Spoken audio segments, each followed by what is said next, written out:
দেখো আমি এই যে মাছটাকে ভেজে রেখে দিয়েছি, এটা কিন্তু ফলুই মাছ। ফলুই মাছটাকে ভেজে রেখে দিয়েছি।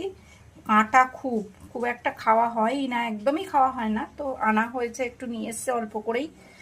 তো এই যে মাছটাকে ভেজে রেখেছি, আর দেখো কড়াই সর্ষের তেল দিয়ে দিয়েছি, আর এই যে কালো জিরে ফোড়ন দিয়ে দিলাম। এটাকে ঝাল বানাবো, আর দুটো কাঁচা লঙ্কা দিয়েছি। আর আমি এটার মধ্যে সর্ষে, কাঁচা লঙ্কা, হলুদ একসাথে আমি এটাকে দিয়ে দিলাম। দেখো দিয়ে এটাকে আমি ভালো করে নাড়িয়ে নিচ্ছি। ফলুই মাছ দিয়ে সর্ষে বাটা দিয়ে কাঁচা লঙ্কা দিয়ে ফলুই মাছের ঝাল বানাচ্ছি। ঝোল পাতলা ঝোলটাও খুব ভালো লাগে, তো বেশ ভালোই লাগে ঝোলটা, কিন্তু খুব ভালো লাগে, উপকারী এমনি। কিন্তু কাঁটা এত বেশি না, খাই না একদম। আর এদিকে দেখো এই মশলাটা এই যে একটু কষানো হয়ে গেছে, আর আমি জল দিয়ে দিলাম। সর্ষের তেল দিয়েই কিন্তু মাছের ঝালটা কিন্তু বেশি সুন্দর হয়।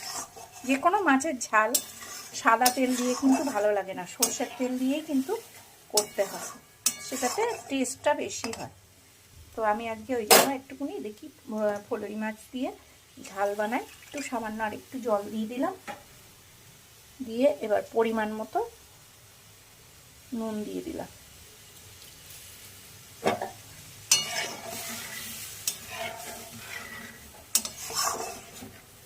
ঝোলটা ফুটে এসছে, এবার মাছগুলো দিয়ে দেবো। আবার এই মাছটায় দেখো আবার ডিমও আছে, একটুখানি ডিম হয়েছিল, এই যে দেখো, এই দেখো ডিম হয়েছে।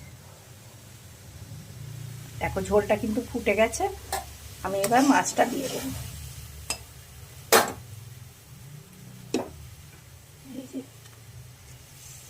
মাছটায় বিবর্ষ কাঁটা, কাঁটা মাছ খাই না একদম। তবে নিয়ে এসছে অনেক দিন বাদে, অনেক দিন মানে বলা ভুল, বছর বলা যায়, অনেক বছর বাদে বোধহয় নিয়ে আসা হয়েছে। ফলুই মাছটা একদমই খাই না কাঁটার জন্য,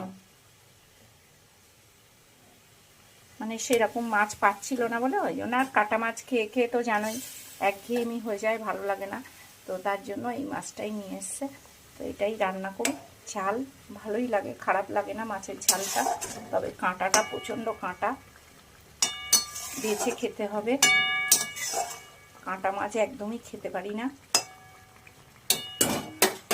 চেষ্টা করে দেখবো খেতে পারি কি না। তো এই যে দেখো মাছের ঝাল হচ্ছে, ঝালটা কিন্তু হয়ে গেছে। দুটো কাঁচা লঙ্কা আবারও দিয়ে দিলাম, একটু ঝাল ঝাল ভালোই লাগে খেতে।